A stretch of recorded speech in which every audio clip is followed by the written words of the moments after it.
네, 안녕하십니까. 닥터 투르스의 권현철입니다. 저는 삼성서울병원의 심장뇌혈관병원 병원장으로 근무하고 있습니다. 지난 시간에 선천성 심장병의 일반적인 내용에 대해서 이야기를 해봤죠. 이번에는 비교적 흔한 선천성 심장질환에 대해서 구체적으로 좀 알아보겠습니다. 지난 시간에 이어서 저희 병원 소아흉부외과 교수님이신 양지혁 교수님 나와주셨습니다. 흉부외과 양지혁입니다. 이번 시간은 전문 시간과 달리 좀 옷을 좀 다르게 입고 오셨는데 날씨가 이제 점점 더워지기도 하고 제가 하는 일이 아무래도 이제 수술이니까 좀 현장감 있게 보여드리려고 오늘은 이게 수술복이죠, 그죠? 예, 수술복 아래 파란색이고 저는 조금 다르죠, 그죠? 이거는 시술복이라 그래서 좀 피가 튈 수 있고 좀 이 위생을 좀 지키려고 입는 옷입니다. 색깔은 다르지만 뭐 기능은 거의 같다고 생각할 수가 있고요. 그래서 이 가장 좀 흔한 선천성 심장병에 대해서 좀 알아보고자 한다고 그러는데 실제로 가장 흔한 게 뭐죠? 외과적 수술이 필요한 경우에는 뭐 압도적으로 심실중격결손이 제일 흔하다고 보시면 되겠습니다. 여기 심실중격결손의 영상이 있습니다. 좀 설명해 주시면은 지금 이제 보이는 게 좌심실과 우심실 사이에 있는 심실중격에 이제 구멍이 있는 겁니다. 처음에 이제 반짝거렸던 데가 제일 흔한 위치고요. 두 번째, 세 번째 위치를 이제 보여드리는 위치가 거고. 다양하군요. 예, 그죠? 다양합니다. 따라서. 조금씩 역할이 달라가지고 어찌됐건 구멍이 있게 되면 저렇게 좌심실에서 우심실로 자꾸 피가 빠져나가기 때문에 폐로는 쓸데없이 피가 많이 넘어가게 되고 전신으로 빠져나오는 피는 항상 좀 부족한 상태가 돼서 이게 양이 많으면은 어렸을 때부터도 심부전, 심장이 열심히 뛰지만 효율이 떨어지는 증상이 나타나고 오래 놔두게 되면 폐동맥압이 올라가서 폐동맥고혈압을 야기하게 됩니다. 뭐 막혀 있어야 할 곳에 구멍이 있으면은 아무래도 뭐 심장에 여러 가지 이제 무리가 가고 힘들어지겠죠. 이거 지금 수술 방법을 잠깐 보여주는 것 같은데 수술은 역시 뭐 가슴을 열어야 되겠죠. 예, 그렇습니다. 가슴을 열어라 참 말은 많이 하는데 참 심장을 여는 개심술을 하게 되면은 잠깐 뭐 설명해 주시겠어요? 이게 구멍이 있는데 현재 예. 저게 이제 뭐 패치 같은 걸로 덧대서 막는 겁니다. 이제 자기 살길이 꼬매도 되지만 심장이 박동하면 이제 뜯어질 수 있지 않겠습니까? 그러니까 저렇게 뭔가를 덧대서 막아줘야 되고 지금 보이는 장면은 이제 막주위형 심실중격결손이라고 해서 삼천판막 부근에 원래 심실중격 중에 대부분이 근육으로 되어 있는데 일부가 얇은 막으로 되어 있어요. 그 주변에 이제 결손이 있는 경우를 저렇게 막고 있는 거를 영상으로 표현해 본 겁니다. 그래서 저거는 이제 가슴을 열고 심장을 세워야 됩니다. 멈춰야 됩니다. 심장을 멈춰야겠죠. 그래서 펌프를 돌리고 심장을 그다음에 멈추고. 어디를 째죠? 심장을? 심장을 째는 거는 지금 이제 보시는 거는 심장의 단면으로 보니까 보기는 쉽지만 외과 의사 입장에서는 심장이 평생 뛰어야 되는 근육이니까 웬만하면 근육은 손 안 대고 심방을 절개하고 들어가서 안에 이제 들춰보면서 이제 수술을 하니까 심방 사이로 이렇게 그렇습니다. 보면서. 생각보다 이제 수술은 좀 까다롭습니다. 그러니까 이게 패치가 뭘로 돼 있어요? 그게 성분이? 최근에 이제 제가 많이 쓰는 거는 저희 병원에서 많이 쓰는 거는 자기 심장을 둘러싸고 있는 심낭이라는 얇은 막이 있거든요. 그걸 이제 오려가지고 덧대서 막고요. 그 어느 동물? 아니 그냥 사람 겁니다. 사람 자기 거. 본인 거. 아 본인 거. 본인의 심낭을 어차피 오. 심장 수술을 하려면 이제 오픈을 해야 되니까 예, 그걸 예, 하고. 예. 근데 사실 뭘 쓰냐는 그렇게 중요하진 않습니다. 그게 이제 폴리에스터 재질로 되어 있는 데이크론이라는 걸 써서 막아도 별 상관이 없고요. 또는 소의 심낭 같은 거를 이제 약품 처리해가지고 사람 인체에 넣을 수 있게 아예 규격화돼서 나오는 것도 있거든요. 그래서 재질은 그렇게 싹 중요하진 않습니다. 그래도 심정상은 그래도 자기의 심낭을 가지고 하면은 좀 부작용이 좀 적을 것 같고 좀 그래서 저도 그냥 그거 쓰고 있어요. 심리적으로 상당히 안심이 되는데요. 그래서 저거를 이제 하려면은 뭐 이 사진에서는 뭐 되게 쉽게 나왔지만 심방을 열어가지고 아주 좁은 구멍으로 그렇습니다. 그거를 꿰매야 되겠네요, 그죠? 그렇습니다. 상당히 쉽지 않겠다, 그죠? 그게 숙련되려면은 시간이 좀 많이 걸리시겠어요? 소아심장 분야의 이제 문제이기도 하고요. 숙련되는데 시간이 많이 필요하다라는 게 문제가 있어서 젊은 사람들이 가뜩이나 흉부외과를 선호하지 않는데 그 중에서도 이제 소아심장 쪽은 굉장히 수련 기간도 길고 잘하는 데까지 시간이 필요하기 때문에 좀 지원이 좀 많죠. 자신감 생기기까지 한 몇 년 정도 걸렸어요? 자신감은 지금도 없고요. 어려운 병을 만나면 지금도 저도 기도하는 마음으로 수술해야 되는 병들이 있어서 또 자기가 역량이 넓어지면 넓어질수록 또 그런 환자들이 더 찾아오기 때문에 실제로 이제 심방 중격 결손은 아까 이제 기구를 이용해서 디바이스를 이용해서 이 시술을 하는데 심신 중격 결손은 왜 그렇게 디바이스로 시술이 잘 안 되죠? 역시 원장님이 시술을 많이 하시는 분이라서 아주 글쎄요. 예리한 질문을 하셨는데요. 심방중액결손은 주변에 중요한 구조물들이 별로 없습니다. 그래서 비교적 시술로 안전하게 될 수가 있는데 심실중액결손은 가장 결정적인 게 심장의 전도로. 심장에 전기적 신호가 지나다니기 때문에 신호가 전달돼서 심장이 뛰는 건데 그 전도로가 가까이 있거나 네. 아니면 삼천판막이라든지 대동맥판막이라고 하는 중요한 구조물들이 가까이 있기 때문에 그 간격이 얼마냐에 따라서 기구를 할 수 있느냐 없느냐가 정해지는 경우가 많고 예. 까다로운 경우가 많죠. 그 심장 근육 가운데 있는 형태는 가끔 뭐 디바이스를 쓰는 경우도 있는 것 같긴 해요, 그죠? 근육형이라고 해서 심실중격 한가운데 뻥 뚫려 있다 이러면은 이제 그런 거는 시술로도 하실 수 있는 경우가 꽤 많습니다. 그거조차도 사실 뭐 수술을 하는 게 너무 위험한 경우 아니면은 잘 안 하죠, 그죠? 또 근데 어떨 때는 근육형이 너무 심천부라 그래서 이제 저희가 아까 심방을 열고 본다고 말씀드렸지 않았습니까? 근데 심방에서 굉장히 멀리 있는 경우가 있어요. 예, 예. 그런 경우에는 저희가 하이브리드로 수술장에서 가슴은 열어놓고 그 밖에서 심장을 와이어를 가이드 와이어 자체를 글로 넣어가지고 기구로 막는 경우도 있어서 그래요? 수술과 시술을 이제 병행하는.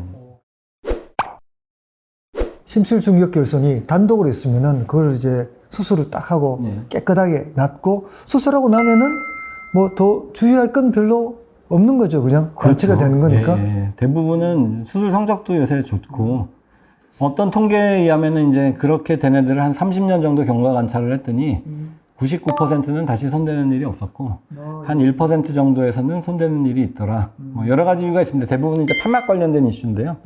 예. 그 외에는 대부분 잘 크기 때문에 저희가 부모님들한테는 큰 걱정하지 마시고 대부분 이제 정기적인 관찰은 필요합니다. 예, 그렇긴 하지만 대부분 별 문제 없이 잘 지낸다 이렇게 말씀. 사실 이렇게 패치 가지고 꿰매면은 이 제 의사 입장에서는 잘 모르는 이제 일반 의사 입장에서는 이 꿰맨 곳이 터져지지 않을까, 또는 두 번째는 이물질로 꿰매놨으니까 또 감염이 되지 않을까, 두 가지 우려가 좀 있거든요. 트어질 수 있죠. 트어지는 거는 사실은 그 패치 자체가 트어진다기보다는 애기들 심장 안에 살이라는 게 굉장히 약합니다. 그러니까 저희가 이제 가죽이라고 얘기하잖아요. 피부도 사실은 애들이 굉장히 약한데 심장 안의 살은 더 약하거든요. 그러니까 저희가 꿰맬 때도 저희 병원은 이제 실 하나 가지고 이렇게 쭉 들러 꿰매게 되면 뭐 하나가 살이 찢기면 쭉 풀릴 우려가 있어서 저희는 좀 이렇게 따로따로 찝어서 꿰매거든요. 저희 전문적인 용어는 이제 매트리스 수처라고 하는데 그렇게 하면 한두 개가 느슨해지더라도 많이 새지 않도록 그렇게 하고 태어날 무렵에 잘 막혀 있으면 대개 이제 집에 가서 터지는 경우는 없습니다. 그건 한 번도 제가 못 봤고요. 그다음에 이제 나중에 터질 거를 걱정할 필요는 예, 없다. 맞습니다. 나중에 새로 터지진 않습니다. 그다음에 이제 감염 관련된 이슈는 그렇게 넣어놓으면 그게 말씀드렸듯이 자기의 심낭이든 또는 데이크론이라고 하는 인조 물질이든 간에 몇 개월 정도 지나면 그 위로 자기 살이 다 다시 덮입니다. 그래서 그렇게 되고 나면 감염에 대한 위험은 현저히 떨어진다. 거의 정상인과 똑같다. 이렇게 저희는 생각하고 있습니다. 사실 저 성인이 되면은 저희가 이제 환자한테 받는 질문이 선천성 심장 질환을 수술을 했는데 치과 치료를 할 때 항생제를 미리 써야 되냐? 그 뭐 판막 질환 같은 경우는 치과 치료 전에 그 판막에 그 균이 붙어가지고 뭐 이 심내막염에 걸릴 수 있기 때문에 항생제를 쓰거든요. 선천성은 수술하고 난 다음에 어때요? 저희가 지금 심실중격결손 얘기를 하고 있었으니까 사이즈가 작은 심실중격결손은 치료 안 하고 놔두는 경우도 있거든요. 근데 이런 경우에는 오히려 마치 이제 저희가 주사기로 막 물총 쏘듯이 이렇게 피가 분출되기 때문에 제트가 쫙. 그렇죠. 저희가 이제 와류라고 표현하는데 심장 안에 정상적인 흐름이 유지되질 않고 그 와류가 생깁니다. 터뷸런스가 생기는 거죠. 이제 그러면 심내막염의 위험이 더 높다고 생각해서 그런 병변을 가지고 있는 경우에는 오히려 전처치를 하고 치과 치료나 이런 걸 하는 게 항생제를 좋고요. 쓰고. 예. 치료가 이제 종료됐고 수술했고. 예. 다 잔여병변 없이 잘 마친 상태라면 일반인들과 위험도가 높지 않기 때문에 항생제 전처치를 필요로 하지 않습니다. 하진 않아요. 그래요? 예, 그렇군요. 예, 저도 참 새로 배우는 게 많이 있습니다. 사실 그 지전 시간에 사실 그 산모의 뱃속에 있을 때 출산 전에 태아 초음파로 이런 뭐 심장 기형을 이제 발견할 수 있다 그랬거든요. 그 뱃속에서 발견된 심실중격결손은 태어날 때까지 쭉 유지가 되나요? 아니면 뭐 또 변할 수가 있나요? 어떤가요? 저희가 이제 산모 상담 같은 걸 하면서 수학생들한테 말씀을 들으면 산전에 있어 보였던 심실중격결손도 태어나고 나면 막히는 경우가 꽤 있습니다. 그래서 엄마들이 아기 뱃속에서 심실중격결손이 있다는 얘기를 들었을 때 너무 실망하실 필요도 없고요. 또 심실중격이라고 하는 게 근육으로 돼 있지만 일부는 막으로 돼 있는데 그게 태내에 있을 때는 그 부분이 초음파로 잘 안 보이거든요. 그래서 그 막이 있는 건지 없는 건지가 헷갈리는 부분이 있어요. 그래서 결국에는 나와봐야지 정확하게 진단할 수 있는 경우가 많다. 너무 질에 걱정하시지는 마셔라. 이렇게 말씀. 그와 관련된 질문이 뭐 저희도 소아과 옛날 배울 때 작은 심실중격결손은 그냥 둬도 나중에 저절로 막히는 경우도 있다. 그런 게 있나요?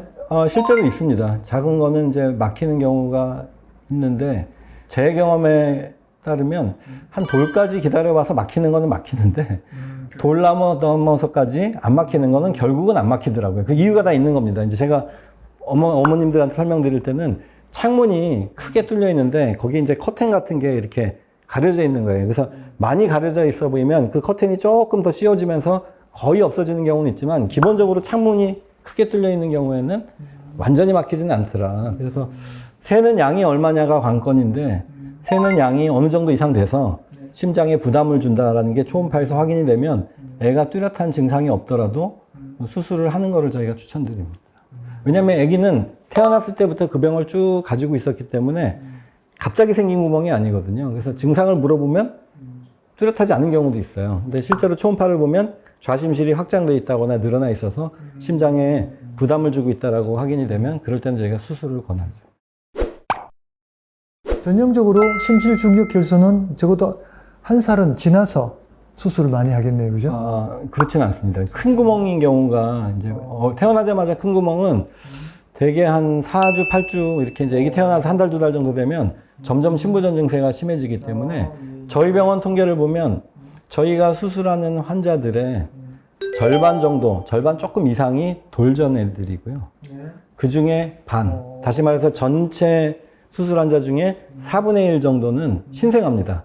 태어난 지 한 달이 안 된 애들이죠. 그래서 예전보다는 훨씬 어린 나이에 한꺼번에 완전 교정하는 경우가 점점 늘고 있고 그렇게 해주면 애기들이 크면서도 별다른 후유증 없이 잘 자란다고 저희가. 그래도 뭐, 한 살이라도 어릴 때 수술하는 게 기술적으로는 훨씬 어렵겠네요, 그죠? 예, 어릴수록 사실은 아기가 작아질수록 외과 의사 입장에서는 까다롭기도 하고 약간의 차이로도 굉장히 큰 변화를 나중에 크면서 일으킬 수 있기 때문에 외과 의사 입장에 가급적 커서 하면 좋죠. 커서 하면 좋은데 최근에는 그 나이 자체가 아주 결정적이진 않은 것 같습니다. 근데 심실중격결손 작은 거 같은 경우에는 돌 넘어까지도 되게 잘 자라기 때문에 그런 경우에는 이제 돌이 넘으면 외과 의사 입장에서 느끼기에는 몸무게만 뭐 한 10kg 조금 내외 정도지 면역력이라든지 다른 상처가 아무는 능력 이런 거는 거의 성인이랑 차이가 없기 때문에 수술하는데 별로 그렇게 스트레스를 안 받는 편이고요. 애가 작아지면 작아질수록 체중이 또 적으면 적을수록 수술한 사람이 스트레스를 더 많이 받는 건 틀림없습니다. 그럼 심실중격결손을 수술하면은 뭐 일반적으로 생활할 수 있다고 하는데 그래도 좀 주의할 점이 좀 있지 않나요? 뭐 음식이나 활동이나 뭐 생활하는데 무엇을 주의해야 되느냐? 그런 질문 받으실 것 같은데. 굉장히 많이 받습니다. 굉장히. 다만 이제 초기에 뼈가 완전히 붙는 데는 6주에서 8주 정도가 소요되고 살이 다 붙는 데는 사실 2, 3주면 끝납니다. 그래서 저는 3주면은 아기들을 씻기기 시작하는데 고지음 되면 엄마들이 뭐 아기를 뭐 어떤 엄마들은 아기를 안아도 되나요? 애가 기어도 되나요? 엎드려도 되나요? 꼭 안아줘도 되나요? 겨드랑이 밑에 손 넣어서 이렇게 들어도 되나요? 다 물어보시는데 다 된다고 말씀드립니다. 그런데도 이제 끊임없이 저한테 여쭤보시면 제가 꼭 차 조심하고 길 조심하라고 그런 말씀을 드리는데요. 예, 다 회복하고 나면 일반인들과 위험 차이가 일반 아기들이랑 차이가 없기 때문에 별로 신경 안 쓰셔도 되고. 이번 시간은 이제 가장 흔한 선천성 심장질환, 전체 심장질환의 약 30%를 차지하는 심실중격결손 치료에 대해서 알아봤습니다. 오늘 수고 많이 하셨고요. 여러분 이 구독과 좋아요, 댓글 많이 부탁드립니다. 감사합니다.